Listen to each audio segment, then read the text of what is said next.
শুভ সকাল বন্ধুরা, নন্দিনা ব্লগস আরও একটি নতুন ব্লগে সকলকে অনেক অনেক স্বাগত, অনেক অনেক ভালোবাসা। আশা করছি সকলে খুব ভালো আছো, সুস্থ আছো। তো সকাল সকাল এদিকে দেখো ঘরদোরগুলো একটু লিপে নিচ্ছি, কারণ রোদ্র উঠলে লিপতে একদমই ভালো লাগে না, একদম শ্যাওলা পড়ে গেছে ঘরদোরগুলো। আর মানে কি বলবো, আবার এদিকে মাথাটাও ভীষণ যন্ত্রণা করতেছে, কাজবাজ করতে একদমই ভালো লাগছে না। তারপরেও আর কি করছি, না করলেও হয় না, কারণ হঠাৎ করে আমাদের এত বড় একটা ক্ষতি হয়ে গেছে। মানে কি বলবো, পুরো ভিডিওটা তোমরা শেষ অবধি দেখো, শেষ অবধি দেখার অনুরোধ রইল, তাহলেই সবটা জানতে পারবে। তো আজকে সেরকম কিছু রান্নাবান্না করতে ইচ্ছেও করছে না, মানে ঘরে সেরকম সবজি নেই, বাড়ন্ত হয়ে গেছে। তো তোমাদের দাদাভাই যেহেতু হাটবার না, মানে কি বলো তো, হাটবার ছাড়া মানে বাজার করলে না একটু সমস্যা হয়, মানে সবজিগুলো টাটকা টাটকা পাওয়া যায় না, একটু বাসি বাসি আর কি সবজি পাওয়া যায়। তো যাই হোক, একটা কোনো রকম মানে বাসি টাইপেরই আর কি, মানে শুকনো টাইপের একটা কচু নিয়ে আসে, ছোলা কচু। তো ওইটার কয়েকটা বড়া বানালাম, আর বানালাম চাল কুমড়ার তরকারি। তো এদিকে রান্না হয়ে গেছে, এদিকে ওদেরকে আর কি খেতে দিয়েছি। তো ওইদিকে বুলবুলিদেরকেও কটা ভাত দিলাম। তো বন্ধুরা, এই যে রান্না বান্না তো হলো, কিন্তু গরমের জন্য খেতে ভয় লাগতেছে, খাওয়া দাওয়া করতে ইচ্ছা করতেছে না গরমের জন্য। তো তোমাদের দাদা ভাই আর যে মাকে দিলাম এদিকে, সব একদম এখানে নিয়ে আসি। আর আজকে কী কী রান্নাবান্না করছি তোমাদের সাথে তো সেরকমভাবে শেয়ার করাই হলো না, কারণ একদম গরমের জন্য উনুনের পাড়ে থাকাই যায় না, এত পরিমাণে গরম। কি আর ভিডিও টিডিও করবো, ভাবলাম যে একবারে রান্নাবান্না করেই শেয়ার করব। তো নিয়ে আসো দিকে।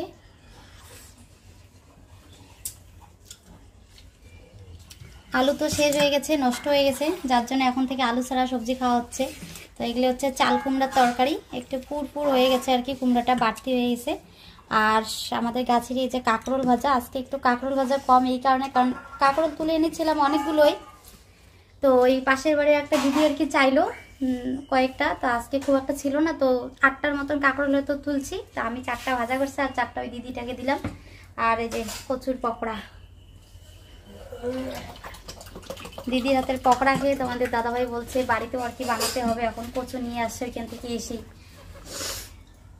তো চলো খাও নাকি, তোমাদের খাওয়ালে তো আমি খেতে পারি, নাহলে এদিকে আবার সোনা বাবা উঠে পড়বে।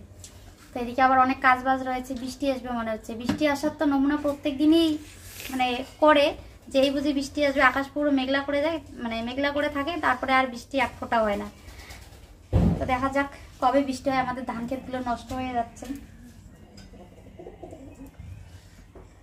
তো ওদের খাওয়া হয়ে গেছে, ভাবলাম আমি খাওয়া দাওয়া করে তারপরে খড়িগুলো ঘরে নিয়ে উঠোনটা ঝাড় দেবো, কিন্তু এইদিকে দেখো বৃষ্টি চলে আসছে। তো এদিকে বাড়িতে কয়েকদিন না থাকাতে উনুনগুলো ভিজে ভিজে হয়ে গেছে, খড়িগুলো হালকা একটু ভিজে, একদমই উনুন ধরতে চায় না। তো যার জন্য ভাবলাম একটু পরে খাই তবু ভালো, কিন্তু খড়িগুলোকে ভিজতে দেওয়া যাবে না। তোমাদের দিদিভাই খেতে বসবে এমন সময় একদম দৌড়ে গিয়ে যে আবার খড়ি তোলা শুরু করে দিল। এখনো কয়টা আছেই কিন্তু খড়ি। আকাশটা এমন অবস্থা, বৃষ্টিটা আসুক একটু জোর জোর কদমে, আসবেও না, ওই কোনো রকম একটু 2-4 ফোঁটা পড়ে শেষ, শুধু ভয় দেখাচ্ছে আর কি।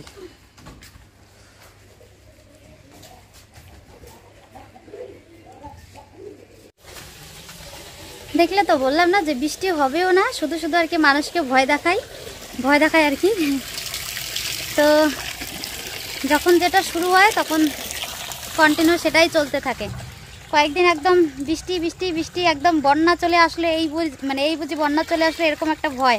বৃষ্টির জন্য তো একদম চারিদিকে শুধু কাদা কাদা, ভালোই লাগে না। তো এখন এই যে জলে জল হয়ে গিয়েছিল, কাদা। তো এখন আবার শুধু রৌদ্র দিচ্ছে, তো রৌদ্রই দিচ্ছে, এক ফোঁটা দিন রাত মানে বৃষ্টি একদমই টোটালি বন্ধ।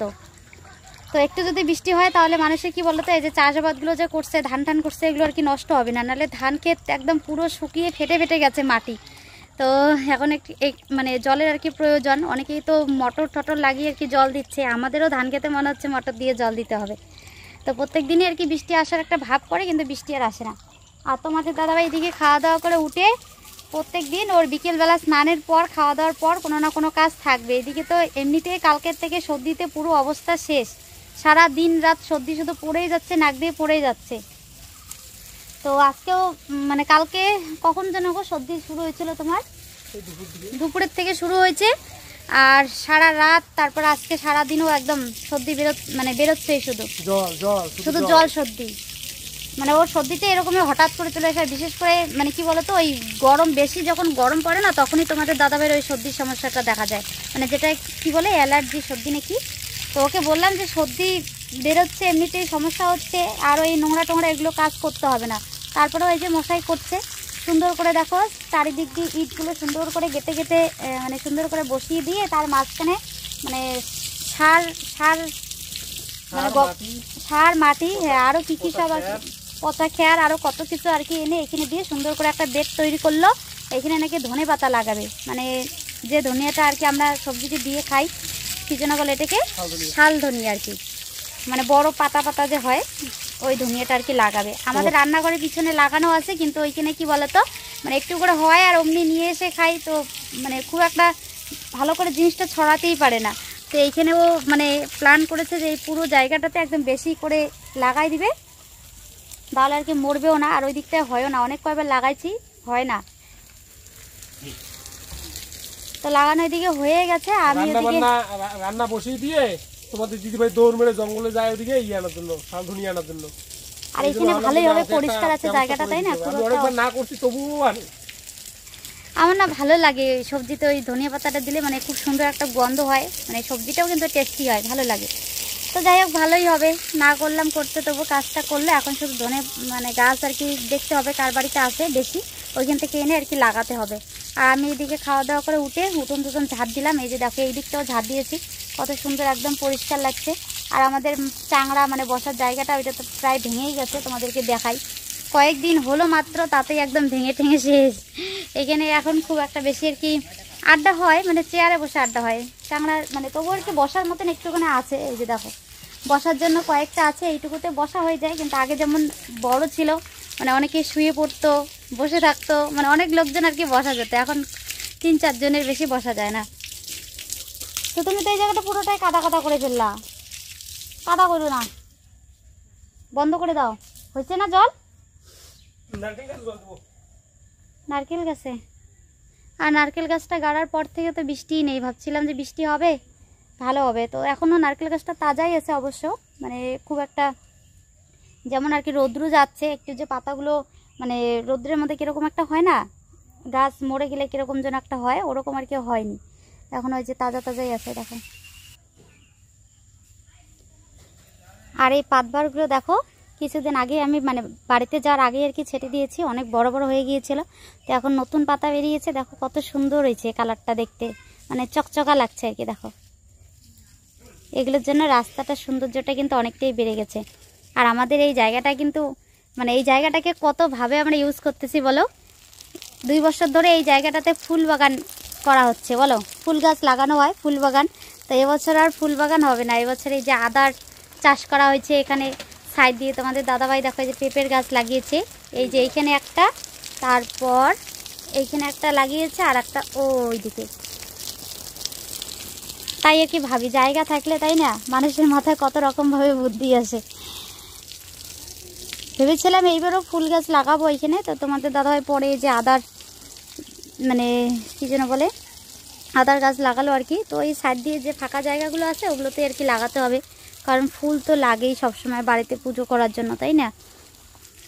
আর এই ফুলগুলো তো সবসময় সব সিজনে পাওয়া যায় না, তো যখনকার যে সিজনে যে ফুলটা হয় ওই সিজনে না লাগালে একটু সমস্যাই হয়ে যায়, তাই না, পুজো টুজো করার। ফ্যানটার কি ভোল্টেজ নাই নাকি গো, না কমানো আছে? বাবু এখানে ইস্যু করছে, তুলে দিতে লাগতো না, শুকোই তো। স্নান করে আসার পরেও মানে এখনই স্নান করে আসলাম, তারপরেও গরম লাগতেছে। এটা পাতলা, এটা শুকিয়ে যেত এতক্ষণ, দেখিও নাই। উফ, মাথাটা ভিজে স্নান করলে মনে হয় ভালো লাগতো গো, ব্যথা করতেছে ভীষণ, ভালো লাগতেছে না কেন জানি। তোমার কি হয় নাই গো, নিয়ে যাবা না? তোমাদের দাদাভাই দেখো আমি সকাল থেকে প্ল্যান করে আসি যে মাসি বাড়িতে যাবো, এইটা ওইটা করেই সেদিন ওরকম করে সময়টা নষ্ট করলাম, আজকেও মনে হচ্ছে তুমি নিয়ে যাবে না। আরে তাও তো আজকে টাইমটা বুঝতেছ না, আমার না ভাল লাগে না, এমনিতেই ওরকম একটা খবর শুনে সাথে সাথে আসতে পারলাম না, সেদিনও মাসিরা ইয়ে করলো, সেদিনও যাইতে পারলাম না, আজকে একটু ভাবছি যে যাই ঘুরে আসবো, তাও যেতে পারলাম না। আসলে কি বলবো, আমার কোথাও যাওয়ার প্ল্যান করলে না গেলে না ভীষণ খারাপ লাগে। আমাদের দিদি ভাইয়ের এই একটা ব্যাপার তো আছেই, যে কোথাও যাওয়ার একটা প্ল্যান যদি আগে থেকে করে ফেলে, তারপর যদি যেতে না পারে ভীষণ মন খারাপ করেও। তো মন খারাপ করো না, সকাল থেকে এমনিতেই ওরকম একটা খবর শোনার পরেও মানে তারপরেও হাসি মুখ নিয়ে খুশি খুশি মন নিয়ে আর কি ওরকম খুশি খুশি থাকো, যেটা হওয়ার সেটা তো হয়ে গেছে। হয়ে গেছে মানে কি সবকিছু তোমার জন্য হয়েছে, জানো তো। আমার এখনো মনে পড়লে খারাপ লাগতেছে, যদি আমি এই জিনিসটা আগে নিয়ে আসতাম। করো না, যেটা কপালে থাকে ওটা কেউ খণ্ডাইতে পারে না, বুঝছো? খণ্ডাইতে পারে না তোমার এখন আর কি। ক্ষতির থেকে দেখো, কেউ চায় না, কেউ তো চায় না যে আমার ক্ষতি, নিজের থেকে চায় না যে ক্ষতি হোক। এখন একটা ক্ষতি হয়ে গেছে, আর সেটা কতগুলো টাকা আমাদের লস হয়ে গেল, সেটা ছোট মোটো না, টাকা টাকার জন্য না। শোনো না, আমাদের যদি ওই গরুটা যদি নিয়ে আসতাম তাহলে দাদার গরুটাও বাঁচতো, জানো তো। ওর গরুটাও ইয়ে হইতো না। আমাদেরটাকে আগে ইয়ে হয়েছে, আমাদেরটা আগে হয়েছে, আমাদেরটা কি যেন বলে বিকেলের দিকে মারা আমি গেছে। তোমাদের ব্যাপারটা বলি, দাদারটা রাত্রে। তোমাদের দিদিভাইকে ও মানে যে মাসির বাড়িতে ও বড় হয়েছে, তো ও মাসি আর কি, তো ওর মায়ের মতন। তো বাবার বাড়ি থেকে যে গরু দেওয়ার একটা ব্যাপার থাকে, তো ওকে একটা গরু দিয়েছে। তো এবার আমাদের বাড়িতে এনে যে আমরা কোথাও রাখবো সেই ব্যবস্থাটা নেই। তো আমি ভাবছিলাম যে কাউকে আপাতত আদি একটা যে ব্যাপার আছে, ওই আদি দিয়ে ওদের বাড়িতে কারো বাড়িতে রাখা হতো, ওইখানেই থাকতো। যখন আমাদের একটা ঘর আলাদা করে করতে পারতাম তখন আর কি নিয়ে আসতাম। তো আজ আনি কাল আনি, লোকও আর মানে সেরকম কাউকে পেলাম না যে কেউ একটা নিবে। ওইদিকে মাসিদেরও গরু রাখার জায়গা না, ওদের গরু মানে বেশি আর কি, 3টা না 4টা গরু, অল্প একটু জায়গা, ওইখানে রাখার অসুবিধা হয়। তারপর ইদারিং একটা গরুর বাছুর হয়েছে, তো এক ঘরে এতগুলো গরু অসুবিধা হয়। শোনো, এবার আমরাও গেছি আনতে বলছে আমাকে নন্দিনাকে নিয়ে। আমিও তো, তোমরা তো দেখলে এতদিন থেকে আমরা ছিলাম ওর বাবার বাড়িতে নন্দিনার। তো ওইখান থেকে আমরা খবরটা জানতে পারি যে আমাদের গরুটা মারা গেছে। মানে এমন একটা মহামারী একটা ছড়াইছে এখন আর কি, গরুর একটা রোগ হচ্ছে। আর ওই রোগটার জন্যই কিন্তু এখন অনেক গরু মারা যাচ্ছে, আমাদের গ্রামেও অনেক মারা গেছে।